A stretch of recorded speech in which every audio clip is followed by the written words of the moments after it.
Hi, this is Bob Lucier, and you're listening to Northern Report.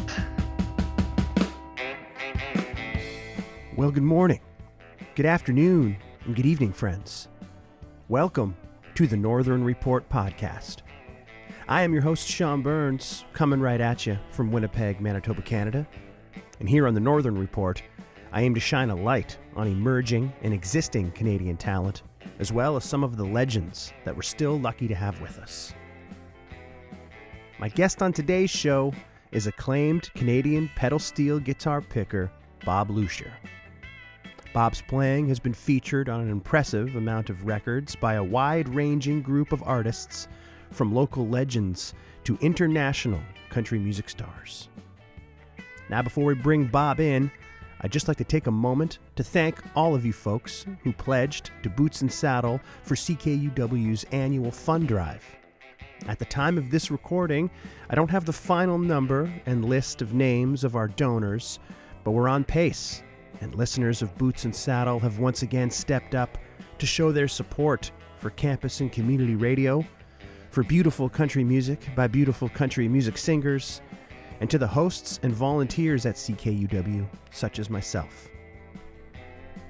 Though the podcast episodes have been few and far between in recent months, remember that the Northern Report column is still appearing in the monthly offering of the Honky-Tonk Times. Go to the honkytonktimes.com to find out how you can get your subscription and have the magazine delivered to your door. Or, if you happen to be in Nashville, Tennessee, pick up a copy at the Ernest Tubb Record Shop. I'll thank you folks for the strong show of support for our previous episode with legendary Canadian pedal steel picker Ollie Strong, and we're back here today to continue to shine a light on the side player. Impressive catalog of records that Mr. Bob Lucier played on. Without any further peppering, let's introduce Bob Lucier.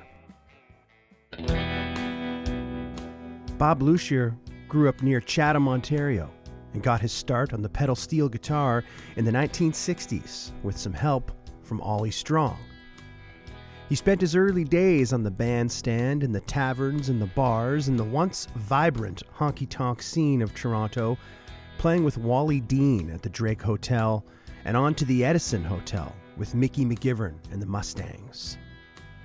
It was there, at the Edison, and with Mickey, that Bob would back up Nashville stars like Johnny Paycheck and first connected with Shot Jackson. The two would go on to record some golden, lost Canadian country music albums that surely stand the test of time. After a brief hiatus, Bob returned to the scene, eventually landing a short-lived gig with country music royalty Whisperin' Bill Anderson. Bob can be seen performing with Bill Anderson and the Po' Boys in the 1967 feature film The Road to Nashville. His work at the Caribou Club in Toronto, backing Harry Hibbs, is well noted, and the Caribou Show Band would go on to become celebrated Canadian country band Eastwind, fronted by the great Johnny Burke. In addition to the spots with Hibbs and the Caribou Show Band, Bob was regularly featured on television broadcasts as the steel guitarist in the house band for the George Hamilton IV TV series produced out of Hamilton, Ontario. Now, among the long and impressive list of TV shows he was a part of, at one time an unbelievable 5 different shows a week, Bob was noted as the steel player on The Tommy Hunter Show, a live, studio, and TV gig that Bob held for 17 years. In addition to his stage, television, and commercial appearances, Bob was the first call steel guitarist for some of Canada's top recording artists. His pedal steel work featured prominently on several of Anne Murray's top-selling albums, as well as records from Ian Tyson, Dick Nolan, George Hamilton IV, the Rankin Family, Dick Damron, Anita Perras and Tim Taylor, Ronnie Prophet, the Irish Rovers, the Family Brown, and many, many more. Bob's first solo album, Nerves of Steel, is especially notable for containing a rare instrumental single release that would earn airplay and an appearance on the Canadian country charts with his rousing steel guitar version of the Hank Williams classic, Hey Good Lookin'. It would reach number 17 on the RPM country charts in 1977. In addition to Nerves of Steel, Bob has also recorded 3 albums during the 70s with Nashville dobro master Shot Jackson on the Marathon and Condor record labels. Later in his career, Bob would release another fine solo album, 11 Favorites, and a duet album, 88 and 10, with Ivory Tickler Melicoin. Bob was gracious enough to share his time and some stories from his great career, and I've got to send him an extra special thank you for indulging me and my questions surrounding honky-tonkers and personal favorites like Mickey McGivern, Roy Payne, and Dick Damron. At almost 80 years old, Bob remains passionate about his instrument and about country music. It was a pleasure to welcome one of Canada's greatest and most recorded pedal steel guitar pickers to the Northern Report. Friends, I hope you'll enjoy my chat with Bob Lucier. Thanks a lot, man. Thanks for taking a little bit of time here with me today. No problem. My last interview that I released last week was with Ollie Strong, and he was telling me about how he met you. You were quite young, and he sort of helped you get started on the steel guitar. Do you what do you remember about meeting Ollie and how you first got started picking? I met him in December 1963. Yeah? Yeah, I went over to his house, and I sat down at his guitar, and he helped me order one for me, which I got in April 64. Had you been playing guitar before that or anything? No.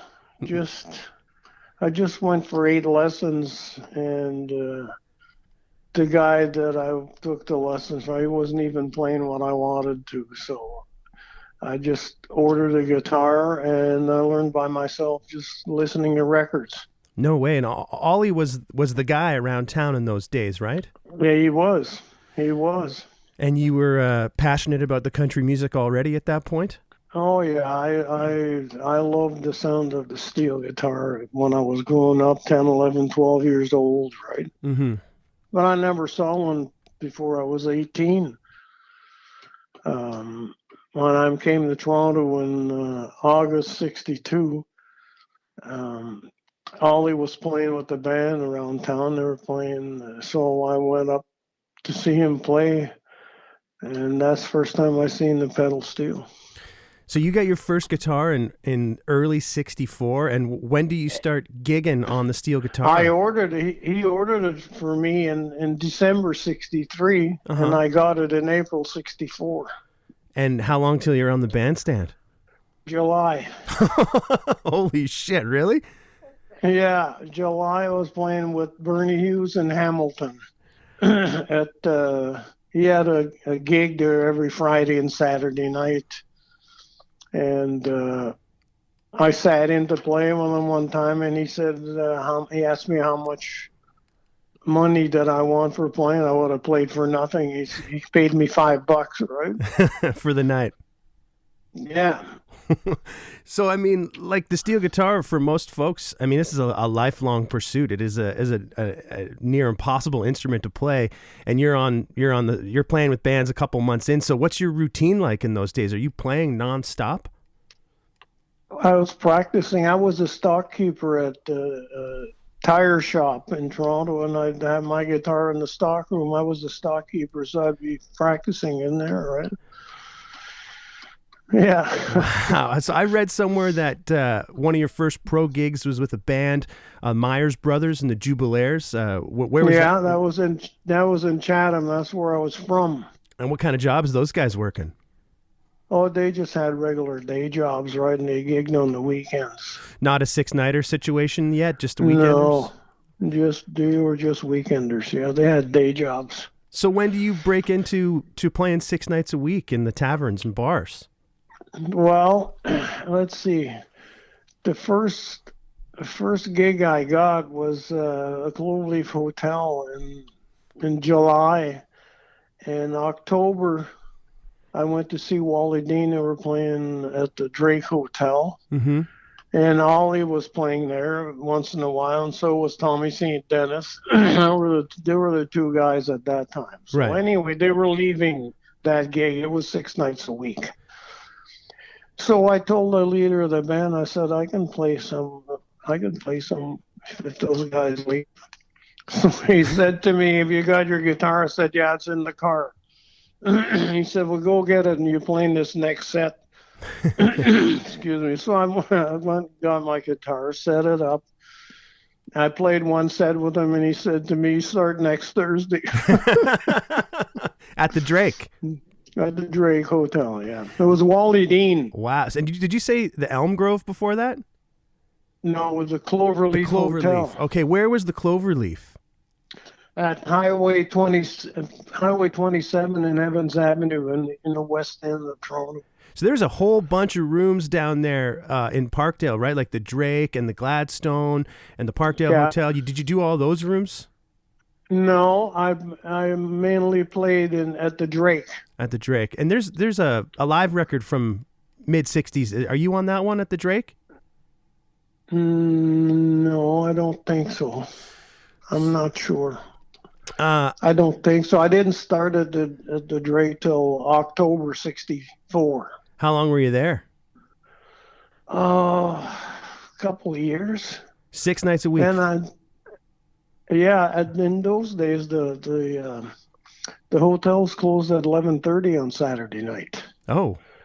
We'd play from 8:30 to 11:30, and then we'd play at the After Hours Club till 5 in the morning, right? The After Hours clubs were really on at that time. Nobody was ready to go home at 11:30 on Saturday night. No kidding. There was no 50-inch screen TVs in those days, right? Yeah. Was the Matador the After Hours joint in those days? Yeah. And that was a good place to meet other players, I guess. Everyone's playing 6 nights a week, so you don't get to run into each other, I guess. That's right. Exactly. So I got my hands on this on stage at the Edison. I have a bit of a fascination with Mickey McGivern and his guitar playing, and I'm wondering about the Edison, what you remember about that, and because it seems like it was one of the premier rooms for country music in Toronto at the time. I played with him there with Mickey in 60, 65, 66. Mm-hmm. I played with Mickey. Did he have that gig, like the steady house band at the Edison? Yeah, he did. And that was a hot place to be. Yeah, because they'd get Nashville artists there all the time. Johnny Paycheck and a whole bunch of guys. Sorry? Go ahead. No, you go ahead. I said Mickey McGivern would have a Cadillac, one of the guys with them, and they'd pick up the guests at the airport. Right? That's great. Oh, yeah. That's where I quit playing in 68. Or 67, I should. I finished playing in April. Mm-hmm. With Mickey and them, I just cut all the strings off my guitar and I quit for a year. How come? Well, wasn't getting anywhere, right? It was just same thing over and over again. Just at the Edison nonstop. Yeah. And so I quit and I went back to Chatham and I farmed with my brother and my dad. Then I came back in 68 and started again with Johnny Burke. Mm-hmm. First gig I did with him, we played with Lucille Starr and Bob Reagan in Kingston at the 401M. Definitely interested in the Johnny Burke stuff, but just to, if you don't mind talking a little bit more about Mickey, like how did you get that gig and how did he run his band versus some of the other folks? Because I've heard some wild tales about how he operated. Oh yeah, there's some wild shit, all right. I'd love to hear it if you're willing to share. And then his brother was playing bass with the band too. And, he was just a funny guy to play with, right? He was, he'd be out all night and his wife would be sitting in the table in front of the band and shaking her fist down and said, "Where were you last night?" And he pretended it was showing like he was playing cards, right? Yeah. How did you get that gig? I met him through Shaw Jackson.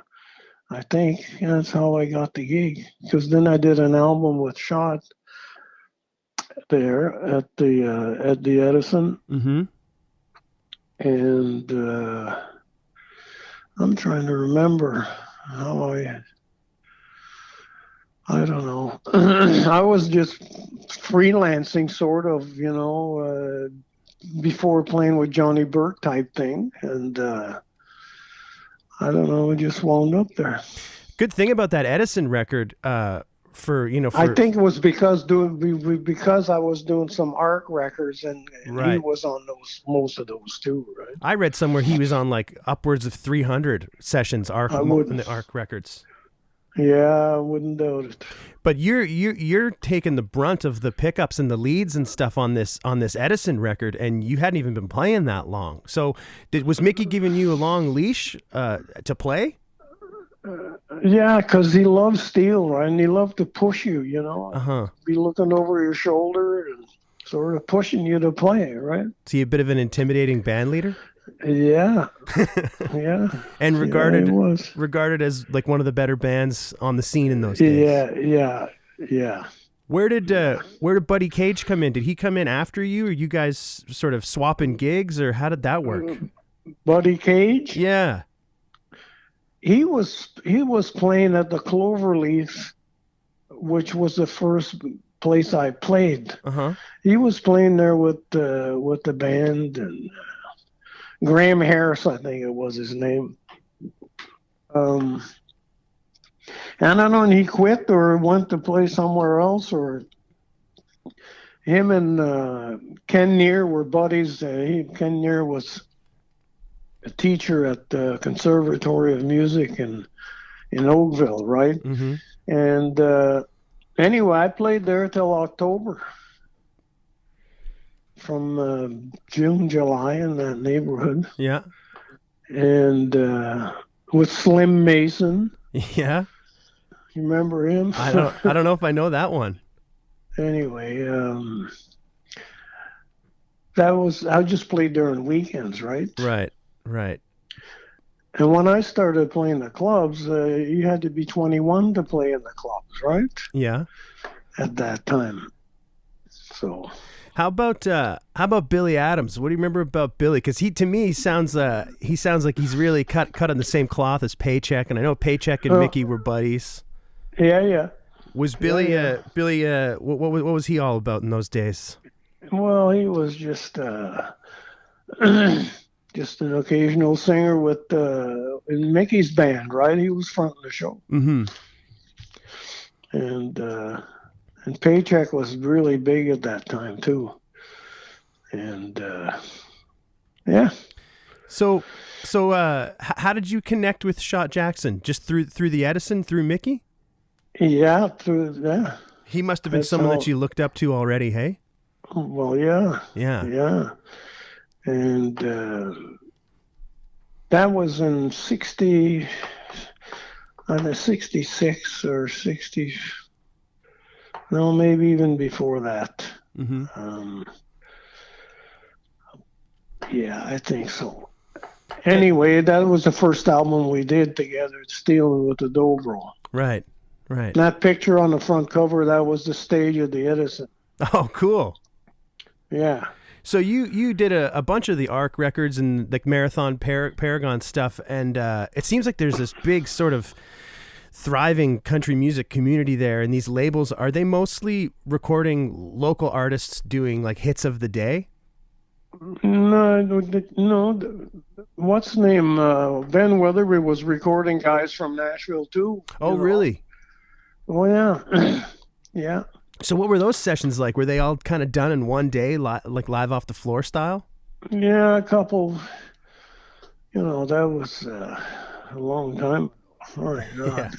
Yeah. I'm asking you to dig deep here. Yeah. I never thought much of it at that time. Just glad to be able to play on anything, right? Yeah. I think the very first album I ever did there with most of the guys around town was a Christmas album. Oh, really?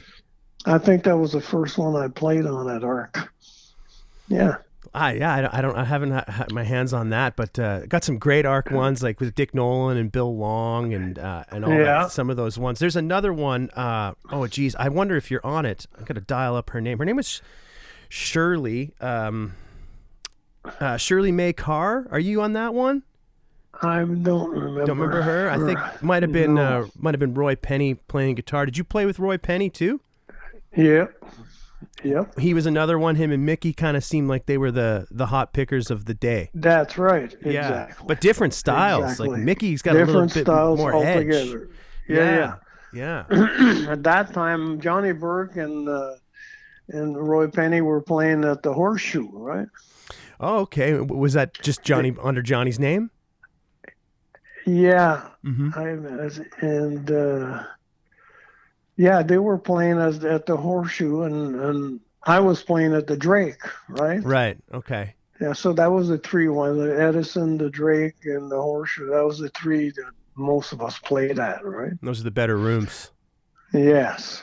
Yes. Did you play with Bill Anderson for a time as well? I did. How did that happen? The drummer with Anderson came to the After Hours Club. They were playing, I forget where, the Horseshoe or something, and they came to the After Hours Club, and Snuffy Miller was the drummer, and he seen me play, and he asked me if I'd like to play with him, and I said sure. Wow. So they were in London after they left town, and I met Bill there for an audition, and I got the gig, right? How long did you stick around with them? I was 6 months. All through Canada and the United States, or? Mostly in the States. What was he like to work for? He seems like such a gentleman. He was fine. Yeah? Yeah, he was fine. But the thing was with me was trying to get across the border, right? Mm-hmm. With the drafting and all that shit. He was even tough back then. Yeah. So when I came back in '66, then I started playing with the guys around town here, and with Cliffy Short and Brian Barron, and then it came the Johnny Burke trio, right? So I was playing with him. We'd play all kinds of different places, and then we got hooked up with Harry Hibbs in the early '70s. And is that sort of how Eastwind forms? Like you guys were the Caribou Show Band? Yeah, exactly. That's how. Yep. So what's the transition? How did that band form? And Johnny was the band leader, I imagine. Yep, he was, and we just hired Mel LeCoin to play bass with us, right? Mm-hmm. And because Johnny wanted to play guitar, and Cliffy was with us, Cliffy Short. So, and then we did an ARC record for somebody, I forget who the hell was anyway. The piano player with Anne Murray was playing on a record at ARC with somebody, I forget who anyway. And Mel said what he was playing on the piano. He said, I'm not a piano player, he said, but I could play that. So anyway, said, let's hear you. So he played piano and he knocked us out, right? So I said, next week you're on piano, Burke, you stay on the bass. Yeah, he was fronting the show on as the bass player a lot of the time, wasn't he, Johnny? Yeah. I love that. I love the singing bass player. Yeah. Anyway, but the piano added a lot to our sound. Are you kidding? Yeah. It was unbelievable. So anyway, that's how that got going. Then we played with Harry Hibbs and at the Caribou, and then we played all over Newfoundland. My God. Then, yeah. Well, that must have been a party in those days, going out there with Harry in Newfoundland. Oh, yeah. Where was the Caribou Club? It was on Church Street. And was it Church Street? Well, first of all, it started on Ossington, right? Okay. And then we gradually moved to Church Street. And oh yeah, we were all over the hell, all over Newfoundland. It was just, that was in the early 70s. Was the Caribou Club like a more civilized place, or was it a rowdy sort of honky-tonk like the Edison and the Horseshoe? No, it wasn't rowdy. No. Like a civilized club. Yeah, it was, yeah. And you guys, did you guys break off from Harry to do the Eastwind thing full time, or were you guys sort of, servicing singers as a backing group as well as doing your own thing? Well, eventually we went on our own as Eastwind, right? Mm-hmm. Because Harry passed away. He wasn't that old when he passed away, right? Mm-hmm. And then we just called ourselves Eastwind.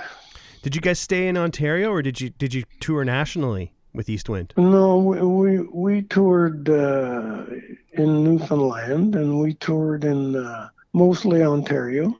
Yeah. We played in the States a couple times, but then at that time, then we started doing TV shows here. In 1977, I was doing 5 TV shows, and not one interfered with the other. Yeah. I've seen you. I guess you did the Tommy Hunter show. There was one called In Session. Was that a regular TV show as well? No, that was with Doug Riley with the big band In Session. And Tommy Hunter, there was a replacement summer show, Tommy Hunter also. Oh. I did Celebration, and I did, we were doing George Hamilton IV at Channel 11. Yeah. In Hamilton. And then we did Harry Hibbs, the Caribou show, also Channel 11. So that was 5 shows there. Did you dig doing that stuff, or did you miss the nightlife playing in the clubs? No, I enjoyed that. That's what you're looking forward to doing, sessions and commercials, right? I started doing a lot of those. Mm-hmm. And it was fun to play in the studio. Different kind of pressure. Like, was that always a thing for you? Like, was that you had your sights set on the studio thing versus the live? Yes. Yeah, because by that time I'd had enough of that, right? Yeah, I mean, I guess you're doing it 6 nights a week for years. Right. It's a good grind. Exactly. How about the Hunter gig? When did you get that? How did that come about? I don't know. Something happened there. Ollie couldn't make it or something, and I got to do one. Then I got them all. He said for a little bit of time he was just doing the live stuff and you were doing the studio stuff. You guys are kind of trading off on the gig. Yeah, well, eventually I got both, right? I got the studio and the live gig. Mm-hmm. Because the Musicians Union had a thing where you could only do one or the other. You couldn't do both, right? Really? Yeah, so Tommy said, well, I want you to do the live show. I said, well, I wanted to do the pre-record because he made more money doing the pre-record. I didn't want to do the live part, right? Right. So he wanted me on the live part. So eventually they made an exception and gave me both. Oh, wow. Great. Yeah. So I was doing both. I did it for 17 years. The Hunter show? Yeah. Damn. So are you doing the Eastwind gig at the same time? Yeah, and I was doing records and commercials, lots at that time. I played with Anne Murray in the 70s also. And what else? Oh, I saw a lot of great credits. Dick Damron, Ian Tyson, Dick Nolan, a lot of Anne Murray records. Yeah. You were busy. I was busy. And yeah, it was great. Those were the heydays, right? Now there's nothing. Yeah, no kidding. Like, what a change. You were around for the peak of it and for the change. Like, what do you think happened? Just everyone kind of points to, technology and all that stuff, but and smoking laws or drinking and driving laws. But there must have been something else. Like, it seemed like there was such an appetite for this music out there, and it seemingly disappeared. Yeah, well, everything else disappeared too. The Hunter show finished in 90, I think 90 or 91. Mm-hmm. And music changed, right? it changed. Yeah. So I played on Bobby Curtola's album too in the 70s. Mm-hmm.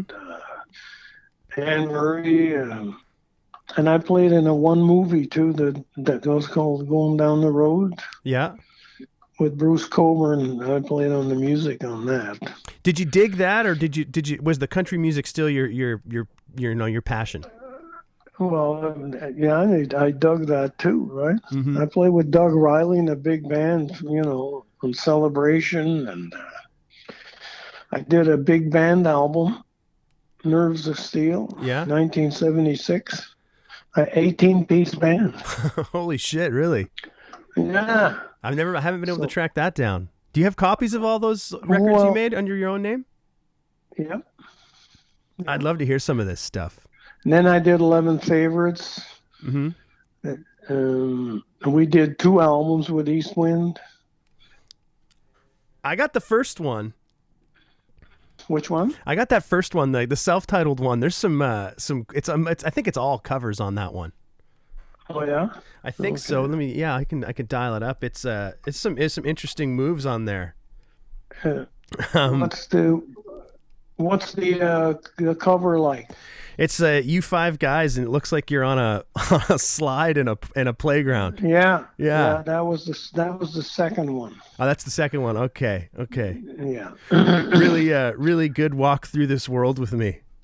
Yeah, that was with Talking Steel. Yeah. Yeah, I did that. How long? 11 Favorites was the first one I did on my own in 2002. Okay. And then with me and Mel, and then me and Mel did another one in 2004, the 88 and 10. Mm-hmm. What else? Well, how long did Eastwind stay together for, like that core group, and do the circuit? I think till the 70s, 77, 78, because by that time we had opened a music store, me and Mel and Cliffy. Oh, okay. And I was doing the Hunter show at that time, so I didn't really travel much after that, right? Who took your did someone take your spot in Eastwind when you were not around? Yeah, that was Al Briscoe. Oh, okay, there you go. He took my spot, yeah. And but so where were you guys playing? Do you remember some of the rooms you were playing sort of steadily in those days with the Eastwind? We played Renfrew. We played lots of places. We played in Wallaceburg. We played in Sarnia. We played in lots of places. I can't remember them all right now. Where were you playing in Toronto? At the Caribou Club mostly, right, in Toronto. Mm-hmm. And where else? A few other places I forget now.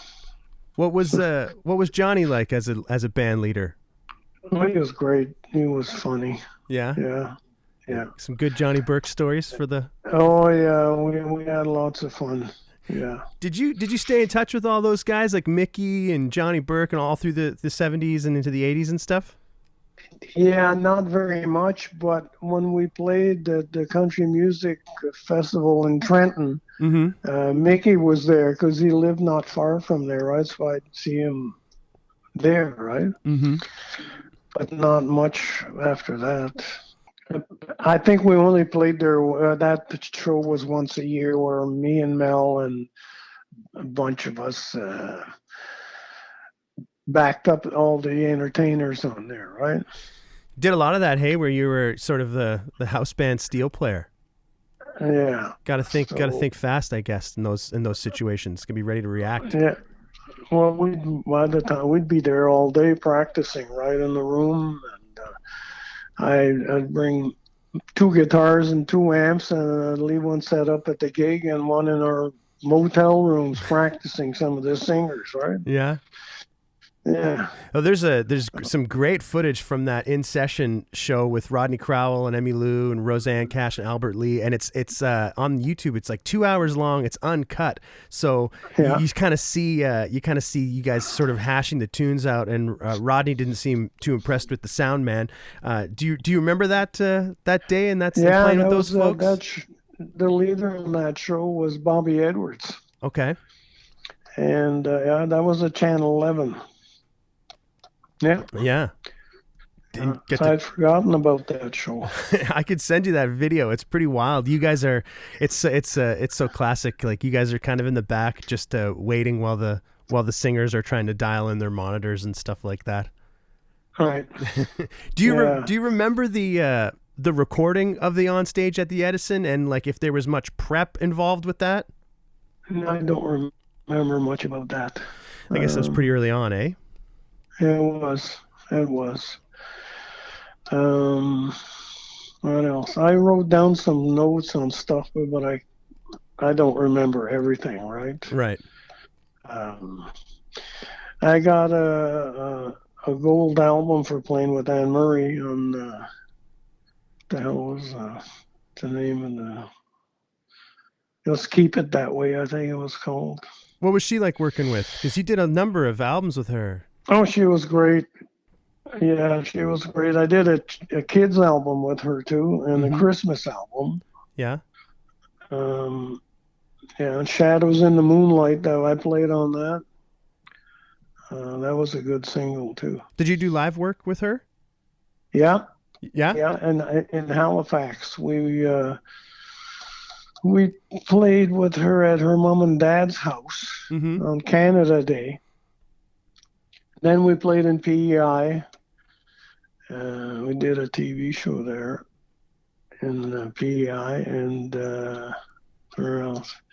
And in Halifax, she had the big band too, trumpets and horns, and yeah, she was big time, eh? Like she broke in the United States and yes, as well. Yes. So then when we came back to Toronto in April '67, she did that kids album, right? Mm-hmm. And that was fun playing on that. Then she did a Christmas album. Well, her first one was an Arc Records release, and it seems like she was, the most successful of all the artists that I found from Arc. Right. She kind of went. I didn't play on that. That's before you. I didn't play on that. Yeah, that was before me. How about Damron? Did you do much with Dick Damron? Yeah, we did stuff with him. I did a lot of stuff with him also. He had some great stuff, like the early '60s down in Nashville with Pete Drake playing on it, and then what he went on to become, and he's one of my all-time favorites. Do you any Dick Damron stories that you can remember? Not really. He was just a happy-go-lucky guy, right? I remember that about him. Seemed like a great front guy. Yeah. Playing harmonica. He'd go to Mexico every winter. He wouldn't even do any gigs. He would just go there for the winter. Just play the solo gigs down in Mexico in the winter. Yeah, yeah. Seemed like such a character, and you're credited on some Ian Tyson albums as well. Yeah, I did stuff with Ian Tyson. I forgot about that. I played on a lot of stuff. 70s with Tyson? Yeah, yeah. Was he same kind of thing as Mickey, like a sort of demanding leader? Yeah, but not as rowdy as Mickey. So Mickey was was an all-night party guy. Yeah, and his brother Mark, he was something else too, right? Yeah, I've heard some stories about Mark leading the party. Oh yeah, Mark was a tough guy too. He was in and out of the band, it seems. Like, were they just like brothers fighting, or was it whoever was available kind of thing? I don't know. I don't remember if they clashed that much. I don't know. I can't remember that. So, because when Mark just played bass, he wasn't, he wasn't the front man very much, so he was mostly in the background, right? Right. I mean, you worked for all these folks, Mickey, and you worked with Johnny Burke and Tommy Hunter and Anne Murray. So like out of all of those impressive names, who stands out to you as a boss and a band leader?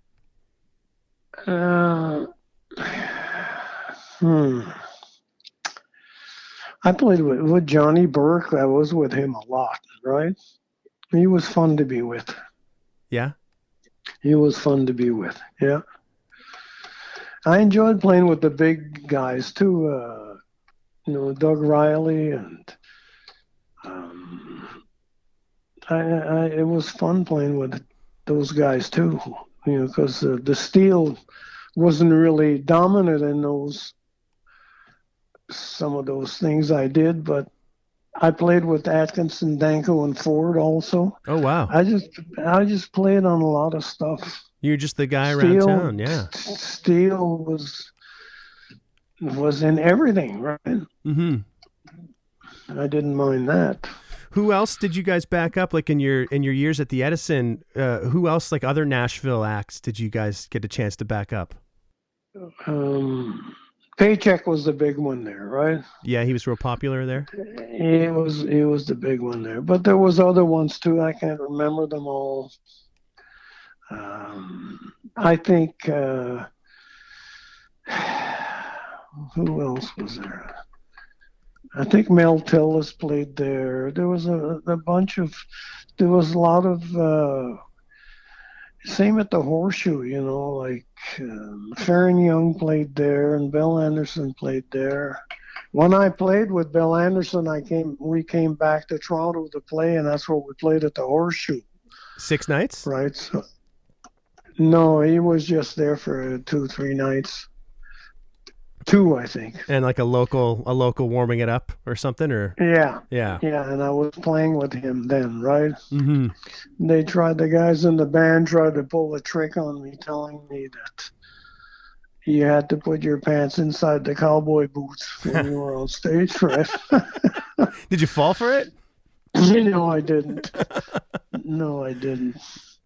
So, and I mean, you seemed, like Ollie, who kind of helped you get started. You seemed to service the same kind of thing for the up and coming steel players as you went on. Hey.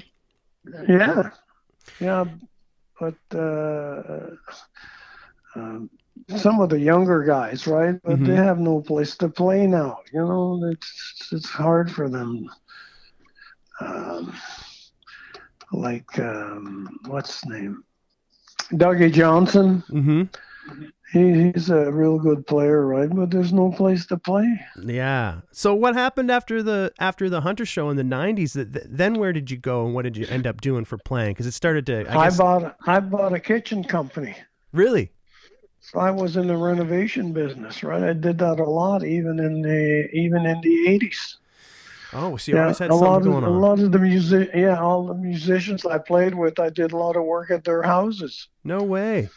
Yeah, plumbing, electrical, all that stuff. You never got sucked into the real hardcore honky-tonk partying life then, I guess, eh? No. Was that hard to avoid in those days? It seems like it was sort of like an expectation that you were going to be like that. No, I've always been quiet, sort of. I'm not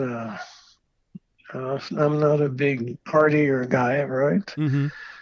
And no, I wanted to play on records and commercials. The very first commercial I did was a Skidoo commercial.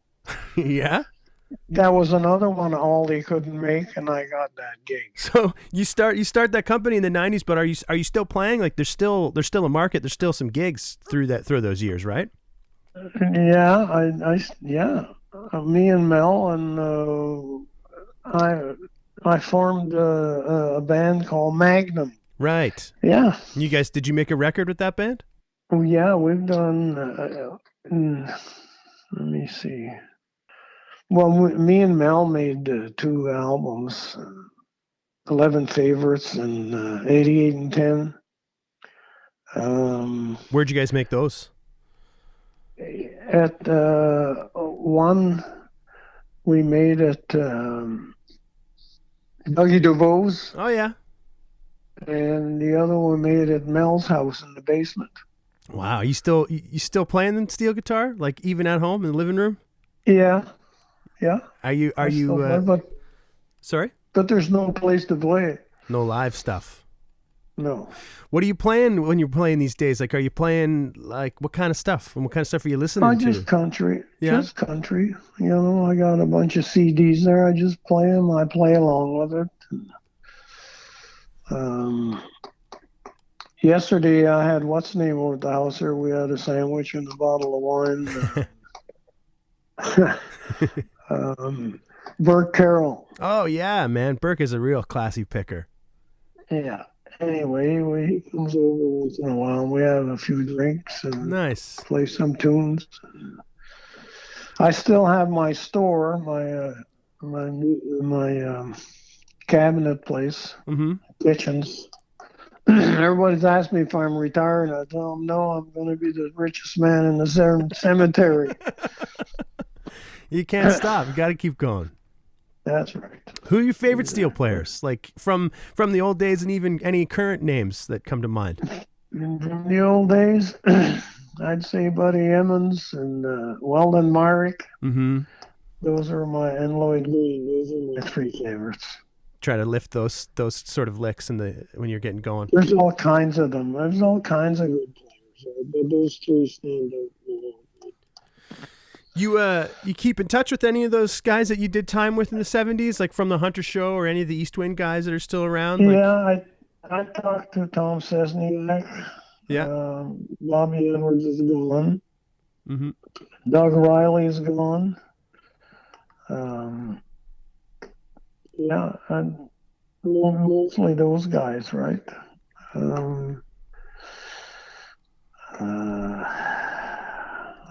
Not too many guys. Not many left Not anymore. Too many. Yeah. Yeah. I talk to Lloyd Green once in a while. Oh yeah. And he's the only one left. Yeah, I mean, he's got to be in his mid 80s. Oh yeah, he's 82, I think. And he's still playing too. Yeah. Did the ARC sessions, like, were they trying to get the same guys all the time to be the backing band, or was it a thing of availability? Like, if you weren't around, they called the next guy on the list. Well, that's what usually. Well, it depends. That only work in commercials, right? Pardon? Because it usually only works like that in commercials. Oh, okay. Because whoever's doing a commercial, they're trying to do it on the slide. They don't want the competition to know what they're doing, right? Right. So they want to do it right now. So if they phone you and you're not there, they'll phone somebody else. So right. So you live by the phone in these days. But if nobody called, you weren't working. Mm-hmm. Right? Yeah, absolutely. And usually when they did a commercial, they did three versions. They did a pop one, a jazzy one, and a country one, right? So if you're a rhythm player, you'd be on all of them, right? Mm-hmm. These guys made a fortune in those days. Oh, God. It was never, like, were you always comfortable in the studio? Did it come with some stress but early on for you, or that's where you wanted to be? That's where I wanted to be. It was great. And those guys know when you're new. You know, they try to trick you, or they try to pave the way for you. So, and, yeah. So you did a lot with Ben Weatherby then? Yeah, I did. He was really responsible for capturing a lot of that sound. Yes. Did he come scout people out, or like how did they find these people? Yeah, he'd come around. I've got a picture of him at the After Hours Club, standing in front of me playing, and Ollie was next to me on my right. Right, you know. Oh man. So it's just like exciting for me, like the real bitchin' playing. Like, you're playing on the Edison stuff, and Mickey's playing on the Mickey on the Roy Payne records. Is Roy Payne a guy you ever ran across? Yeah, I played on his album, Yellow Pickup Truck. Yeah. I played on that. He wrote some tunes, man. Yeah, I played dobro on that too. He was another wild guy. Yeah, he was. Real Yeah. good stuff though. Yeah. Yeah, he was different. He had his own way of doing, and that's what you have to be different if you're going to do something right. Yeah. It's not like being in the background, right? Mm-hmm. If you're up front, yeah, that was a good record. I enjoyed playing on that. Family Brown, I did a lot of stuff with them too. Oh yeah. I never even thought of them for a minute there. There was a lot of work. Oh yeah, a lot of work. 70s and 80s. And it sort Cream of the crop. Yeah, and then it kind of deteriorated by the late 80s, early 90s. Exactly. Then there's a recession came in the 90s, early 90s. Uh-huh. There was a recession every 10 years. Yeah. Same in the beginning of 80. Same thing again, sort of a recession there too. Mm-hmm. I remember the interest rate went to 21%. Yeah. In August 1980 or 81. Outrageous. Yeah. Unbelievable. Yeah. So the highlight of my career, I thought, was playing the Nerves of Steel album. Yeah. I did that in October 76. Why does that one stand out to you as the highlight? Because playing with a big band, I had 18-piece band. Yeah, yeah. Did you guys, how did that one work? Like, how did you guys track that with all those players? Well, at that time, there was a station here, CTL, Canadian Talent Library, and they would record all the music that they played, and the records weren't for sale; they were just for their use to play on their station. Right? Okay, yeah. So that's how I got that gig. Oh. So.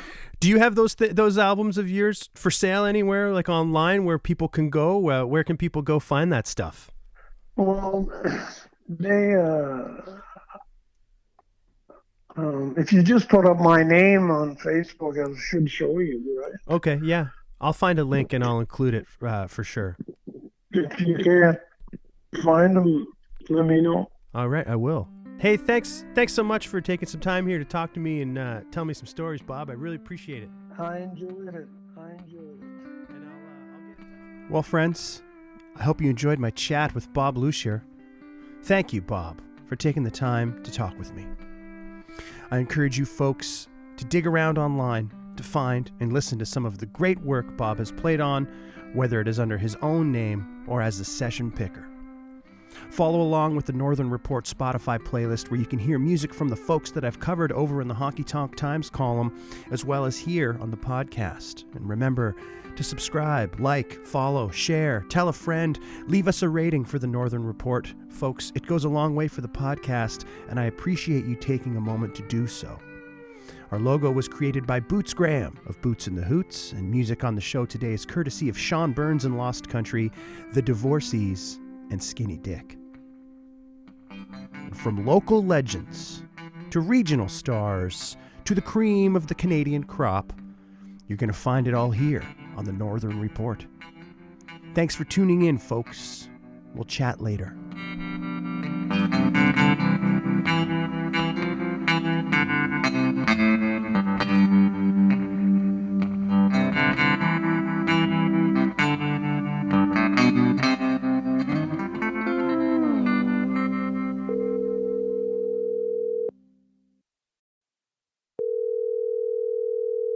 Hey. Hey, bud, what you got for us?